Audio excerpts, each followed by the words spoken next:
ओम नमो भगवते वासुदेवाय। ओम श्री श्री लक्ष्मी नारायणाय नमो नमः। दर्शक बंधु 2024 मसीहा सरी सरी जाऊँगी आसूची 2025 मसीहा आम कैलेंडर रे आउ गोटे वर्ष जोड़ी होगा जाऊँगी। आपण माने समस्ते निश्चित भाव में भलरे थे। मोर स्वागतिका पाणी स्पिरिचुअल ओडिया यूट्यूब चैनल को आपण माने बहुत भल पाइबा दौरान एवं एहीपरी भल पाइबा आपणकर वर्ष सारा जारी रही था। तेबे आज ये भिडियोटी स्वतंत्र भाव में आसतु आलोचना करबा गोटे प्रसंग संपर्क में। से प्रसंगटी हेउछि ठाकुर घरे आमे केउ घंटी बजाइबा उचित। आपण माने दैनंदिन जेतेबेले पूजा करुछंती निश्चित भाव में घंटी बजाउथिबे, कारण शंख एवं घंटी को पूजा करबा परे ही आमे ठाकुर पूजा करिथाउ। तेणु दैनंदिन जीवनर अंशविशेष भाव में घंटी रखा जाए, शंख रखा जाए एवं ठाकुर पूजा जितेबाला आम करिथाउ सर्वप्रथमे घंटी शंख को पूजा करा जाए। गंध पुष्प धूप दीप नैवेद्य दे मध्य जितेबाला आम ठाकुरंकर पूजा करिथाउ सेतेबाले घंटी बजा जाए। तेबे शंख संपर्क में पूर्वर वीडियो मु अपलोड करी किपरि भाव में आम शंख पूजा करबा। वामावर्ती शंख बजाइबा रखा जाए एवं दक्षिणावर्ती शंख पूजा करने रखा जाए। से संपर्क में सविशेष पूजा विधिर कथा मु अपलोड करी आपण मैंने देखिथिबे निश्चित। आज आसतु जानिबा जे घंटी जितेबाला आम पूजा करबा बा पूजा समय व्यवहार करबा केउ घंटी को आम ठाकुर पूजा घरे रखी प्रत्येक दिन से घंटी को बजाइबा पूजा समय। एवं जदि प्रत्येक दिन आपण मैंने घंट बजाउछंती तेबे ताहा द्वारा कौन असुविधा सृष्टि हुए, प्रत्येक दिन घंट बजाइबा उचित ना नहीं, से संपर्क में आसतु विशेष भाव में आलोचना करबा। साधारणतः आमे जितेबाला ठाकुर गृह को प्रवेश करिथाउ किछि लोक ताली बजाइकी प्रवेश करिथांती, किछि लोक घंटी बजाइकी प्रवेश करिथांती। जो घंटीर ध्वनि सुमधुर होइथिबो अर्थात कोमल होइथिबो, सुमधुर ध्वनि होइथिबो, जो द्वारा ठाकुरंकर निद्रा भंग हेब सत मात्र निद्रारे व्याघात हेब नाही। कारण आमे जितेबाला पूजा करिथाउ साधारणतः आमे ठाकुर को भावी थाउ जे आमे मनीष जीवन में जेपरी भाव में आमे शोईकी उठिबा परे गोटे सुमधुर ध्वनि शुणिले आमर सुनिद्रा भंग होता है एवं आमे भल भाव में उठी थाउ। सेपरि जितेबाला आपण माने पूजा घरे प्रवेश करुछंती, जदि आपणकर स्वतंत्र पूजा गृह रही तेबे पूजा गृह को प्रवेश करने पूर्व छोटिया घंटीटे रखिथे। से घंटीटी को टिके बजईदेवे, 3 बार घंटीटी की बजईदेवे जो सुमधुर ध्वनि आसुथिबो, कर्कश ध्वनि आसुनथिबो। से घंटी को बजईदेले कौन हम ना आम गोटे प्रतीकात्मक भाव में धरीपर जे ठाकुरंकर निद्रा को आम भंग करुचे एवं सेथिपाई मध्य क्षमा प्रार्थना करी तापरे ठाकुर घरे प्रवेश करवा। साधारणतः आम जितेबाला घरे पूजा करिथाउ ठाकुर घरे प्रवेश करिथाउ एहीपरि भाव में घंटीटे बजेबा नचे 3 बार ताली बजेबा। ये गोटे होछि हमर विधि जहाँकि आम ठाकुरंकर निद्रा भंग करने सर्वप्रथम यही विधि को आपणाई थाउ। 3 बार ताली बजाई मध्य आपण ठाकुर घर प्रवेश करेंगे। प्रवेश करने पर मंदिर मानक जेपरी मंगल आरती करा जाए, जो मानक गृह में साधारणतः बड़ मूर्ति रखिंट प्रत्येक दिन से माने विशेष विधि विधान सहित पूजा करुछंती, 16 पूजा विधि में पूजा करुछंती, बड़ मूर्ति मानक रखिंट से माने मंगल आरती करें। मात्र साधारणतः आमे पूजा समय ही धूप दीप नैवेद्य तापर आरतिक बा आरती करिथाउ। तेणु ठाकुर घरे प्रवेश करने घंटी बजाई बा ताली बजाई सर्वप्रथम कथा होची ठाकुर घर को भल भाव में परिष्कार परिच्छन्न करवा। पूर्व राति जदि आप परिष्कार परिच्छन्न करदे आहरी भल। ठाकुर मानक निद्रार उठाइबा परे क्षमा प्रार्थना कर उद्देश्य प्रार्थना स्तव जनाण श्लोक जहाँ आम जाचे ताहा पाठ करवा, कारण ठाकुर निद्रा आम भंग कले तेणु क्षमा प्रार्थना करी संतुष्टि करने ये सब गुड़िक पाठ करवा। तापर विधि होची कौन ना ठाकुरंकर श्रीअंगरे जहाँ पूर्व दिन तुलसी थी, बेलपत्र थी, फूल थी, फूलमाल थी, ताहाकु उल्लागी करवा। किछि व्यक्ति प्रश्न करथिले आमे ता पूर्व रात्रे बा संध्या समय एगुड़िक उल्लागी करवा ना नाही। प्रकृत कथा होची जेतेबेले ठाकुरंकर श्रीअंगरे फूल तुलसी बेलपत्र एसबू लगी रोची आमर हिंदू सनातन शास्त्रीय धारा 3 धूपर पूजा व्यवस्था रही। मंदिर मानक 3 धूपर पूजा हुए। से जितेबाला ରାତ୍ରରେ ବଡ଼ ସିଂହାର ବେଶ ମହାପ୍ରଭୁଙ୍କର ଆମର ହୁଏ। ତା ପରଦିନ ମଙ୍ଗଳ ଆଳତି ପରେ ପରେ ହିଁ ସେଗୁଡ଼ିକୁ ଉଲ୍ଲାଗି କରାଯାଏ ଏବଂ ସନ୍ଧ୍ୟା ଧୂପର ବେଶ ରାତ୍ର ବେଳକୁ କଢ଼ାଯାଏ। ସକାଳ ଧୂପ ବା ମଧ୍ୟାହ୍ନ ଧୂପର ବେଶ ସନ୍ଧ୍ୟା ବେଳକୁ କଢ଼ାଯାଏ। ମାତ୍ର ଦୈନନ୍ଦିନ ଜୀବନରେ ସାଧାରଣତଃ ଆମେ ସକାଳ ସମୟରେ ପୂଜା କରୁ, ସନ୍ଧ୍ୟା ସମୟରେ ପୂଜା କରୁ। ସନ୍ଧ୍ୟା ସମୟରେ ଯେଉଁମାନେ ପୂଜା କରନ୍ତି ଫୁଲ ବେଲପତ୍ର ବା ତୁଳସୀ ଦେଇ, ସେମାନେ ସକାଳେ ଯେଉଁଗୁଡ଼ିକ ଲାଗି କରିଥିବେ ତାକୁ ଉଲ୍ଲାଗି କରିପାରିବେ।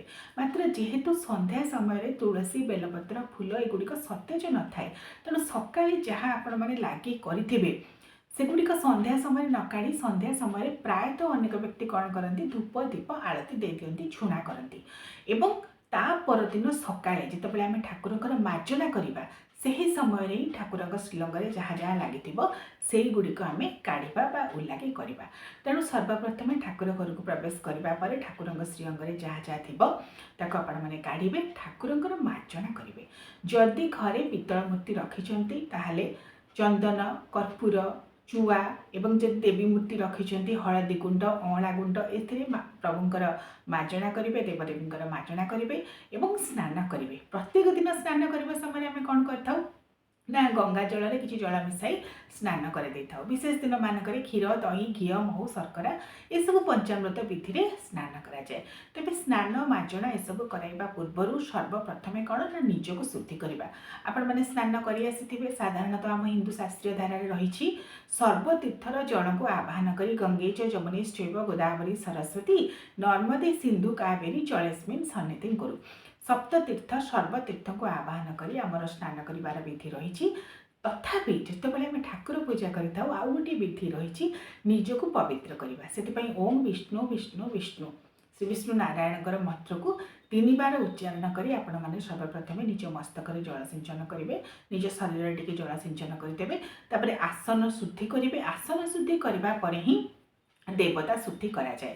ସାଧାରଣତଃ ଯେଉଁମାନେ ପୁରୋହିତ କର୍ମକାଣ୍ଡ କରନ୍ତି ବା ମନ୍ଦିରମାନଙ୍କରେ ପୂଜା କରନ୍ତି ସେମାନେ ମନ୍ତ୍ର ସହିତ ଦେବତା ଶୁଦ୍ଧି କରନ୍ତି।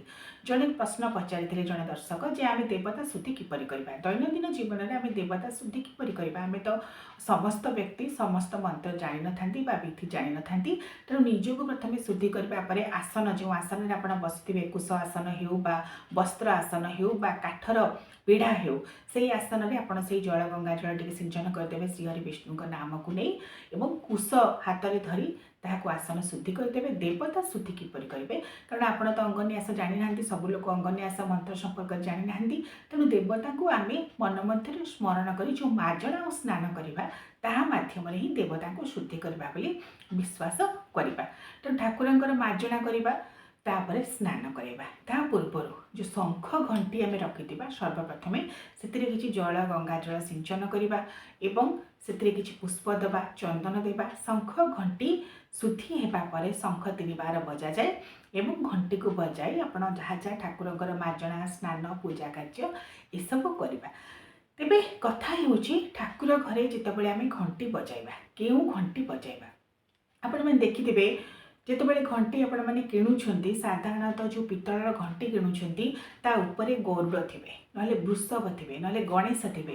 ଆଜିକାଲି ବିଭିନ୍ନ ପ୍ରକାର ଘଣ୍ଟି ବଜାରରେ ମିଳୁଛି। ମାତ୍ର ଯେହେତୁ ଆମର ଗୃହସ୍ଥ ଜୀବନରେ ପ୍ରଭୁ ଲକ୍ଷ୍ମୀ ନାରାୟଣ ହେଉଛନ୍ତି ଆମର ଆରାଧ୍ୟ, ଆମର ଶ୍ରେଷ୍ଠ। ଗୃହସ୍ଥାଶ୍ରମରେ ନିହାତି ଭାବରେ ଘରେ ପ୍ରଭୁ ଶ୍ରୀ ଲକ୍ଷ୍ମୀ ନାରାୟଣଙ୍କୁ ରଖି ପୂଜା କରାଯାଏ। ତେଣୁ ତାଙ୍କର ବାହନ ଯେହେତୁ ହେଉଛନ୍ତି ଗରୁଡ଼, ଶ୍ରୀହରି ନାରାୟଣ ବିଷ୍ଣୁଙ୍କର, ସାଧାରଣତଃ ଆମେ ଯଦି ଘରେ ଗରୁଡ଼ ଘଣ୍ଟି ରଖି ପୂଜା କରିବା ତାହା ଅତ୍ୟନ୍ତ ଶୁଭପ୍ରଦ। ସେହି ଗରୁଡ଼ ଘଣ୍ଟିରେ ହିଁ ଆମେ ପଞ୍ଚଦେବତାଙ୍କର ପୂଜା କରିବା ବା ଯାହା ଯାହା ମୂର୍ତ୍ତି ଚିତ୍ରପଟମାନଙ୍କୁ ରଖିଛେ ତାଙ୍କୁ ବି ପୂଜା କରିପାରିବା। ଏବଂ ଯଦି ଆପଣମାନେ ଚାହିଁବେ ବୃଷଭ ଘଣ୍ଟି, ଯେଉଁ ଘଣ୍ଟିର ଉପର ଭାଗରେ ବୃଷଭ ଥିବେ ତାହାକୁ ବୃଷଭ ଘଣ୍ଟି କୁହାଯାଏ। ଯେଉଁ ଘଣ୍ଟିର ଅଗ୍ରଭାଗରେ ବା ଉପର ଭାଗରେ ଗରୁଡ଼ ଯୋଡ଼ ହସ୍ତରେ ଥିବେ, ପ୍ରଭୁ ଶ୍ରୀହରି ନାରାୟଣ ଆଡ଼କୁ ଚାହିଁ ଯୋଡ଼ ହସ୍ତରେ ଥିବେ, 2 ହାତକୁ ଯୋଡ଼ିଥିବେ, ତାହାକୁ କୁହାଯାଏ ଗରୁଡ଼ ଘଣ୍ଟି। ମନେ ରଖିବେ। ଏହି ଗରୁଡ଼ ଘଣ୍ଟି, ବୃଷଭ ଘଣ୍ଟି ବ୍ୟତୀତ ଶ୍ରୀ ଗଣେଶ ଘଣ୍ଟି, ପ୍ରଭୁ ଶ୍ରୀ ଗଣେଶ ଯେଉଁ ଘଣ୍ଟିର ଅଗ୍ରଭାଗରେ ବିଦ୍ୟମାନ ଥିବେ, ବସିଥିବେ, ଚତୁର୍ଭୁଜ ଗଣେଶ, ସେହି ଶ୍ରୀ ଘଣ୍ଟି ଗଣେଶ, ଶ୍ରୀ ଗଣେଶ ଘଣ୍ଟିକୁ ମଧ୍ୟ ଆପଣମାନେ ପୂଜା ସମୟରେ ବ୍ୟବହାର କରିପାରିବେ। ତାହା ମଧ୍ୟ ଅତ୍ୟନ୍ତ ଶୁଭପ୍ରଦ। ଏହି 3 ପ୍ରକାର ଘଣ୍ଟି ବ୍ୟତୀତ ଅନ୍ୟ ଯେଉଁ ସବୁ ଘଣ୍ଟି ମିଳୁଛି, ଯେଉଁମାନେ ଶାକ୍ତ ମତରେ ମାଙ୍କୁ ପୂଜା କରନ୍ତି, ଶକ୍ତି ତନ୍ତ୍ର ଅନୁଯାୟୀ ଶକ୍ତିଙ୍କୁ ପୂଜା କରନ୍ତି, ସେମାନେ ମଧ୍ୟ विविध प्रकार घंटी जहाँ मिलूँ ताकू व्यवहार करेंगे। मात्र गृहस्थाश्रम ये 3टी घंटी हूँ निहाती भाव में शुभप्रद। किसी घंटी मिलूँ जो ओंकार चिन्ह रोचे, स्वस्तिक चिन्ह रोचे, आपने चाहिए आनीपारे, आपंकर श्रद्धा और विश्वास कथा। मात्र घरे साधारणतः गरुड़ घंटी, वृषभ घंटी और श्री गणेश घंटी यही 3टी घंटी रखी पूजा कले अत्यंत शुभप्रद बोली विश्वास कराए। एबे आसतु जानिबा घंटी जितेबाला आपने बजेबे केउ हस्तर धरी बजेबे। ठाकुर घर को प्रवेश कला बेले जितेबाला ठाकुर निद्राभंग आप घंटी बजाऊँच से डाहाण हस्तर घंटी धरी यहपरी बजेबे। छोटिया घंटी से घंटी अलग घंटी।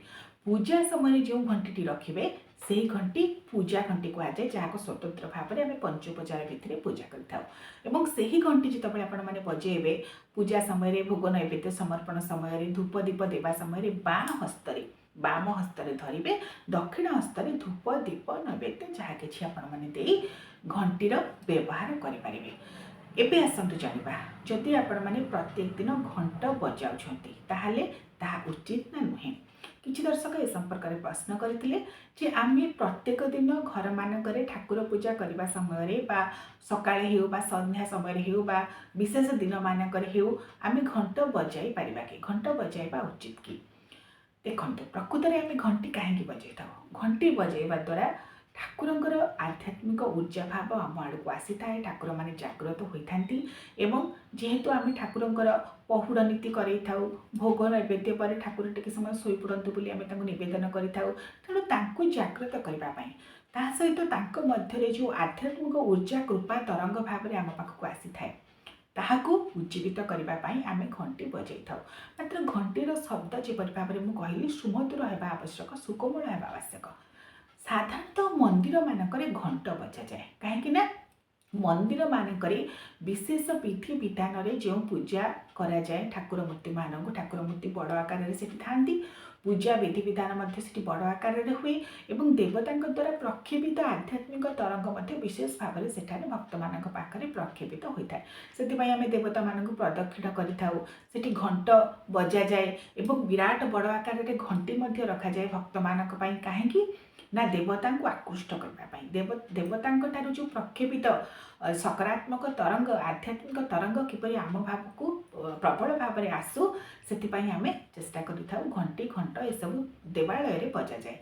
मात्र घरे जदि आपण मैंने प्रत्येक समय पूजा समय घंट बजाइबे प्रथम असुविधा कथा जे ताहा अत्यधिक शब्द कर जहाँकि आपणकर आखपाखे साई पड़िशा जो मैंने रोचे दैनंदिन कार्य व्याघात भाव सृष्टि कर सहित घर परिवेश एपरी होगा आवश्यक जो सुकोमल एवं सुमधुर ध्वनि यही शब्द गुड़िक घर पर उपयोगी। तेणु आपण मैंने प्रत्येक दिन घंटी बजाई पूजा करेंगे ताहा निश्चित भाव में शुभप्रद ता सहित ठाकुर को संतुष्ट करता है।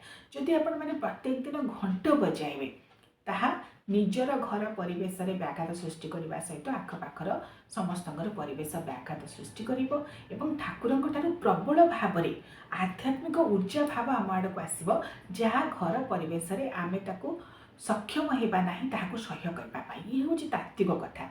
कहीं घंट बजाइबा द्वारा प्रबल भाव में ठाकुर देवता सकारात्मक आध्यात्मिक ऊर्जा भाव कृपा तरंग भाव में प्रक्षेपित होता है जहाँ दैनंदिन जीवन में आम समर्थ हो पारुना ताको सह्य करने निमित्त।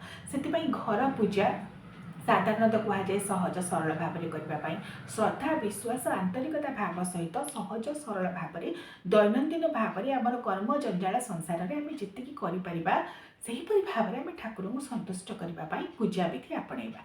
तेणु घरे मन रखिए प्रत्येक दिन आपण मैंने जिते पूजा कर गोटे बार हो दी ओली हो सकाळे हो संध्या समय हो आपण मैंने घंटी बजाई पूजा करेंगे। जदि चाहिए विशेष दिन मानक जेपरिक नवरात्रि दुर्गोत्सव समय विशेष दिन मानक जो दिन आपण मैंने घरे बड़ धरणर पूजा आयोजन करुँच होम करुँच यज्ञ करुँच दिन चाहिए आपण मैंने घंट बजाई पूजा करें। एवं विशेष भाव में जो गुड़िक बड़ बड़ उत्सव आमर आयोजन होता है से उत्सव मानक मैंने घंट बजाई पारे ठाकुर उद्देश्य मात्र प्रत्येक दिन घंटी बजाई पूजा करने को चेष्टा करेंगे।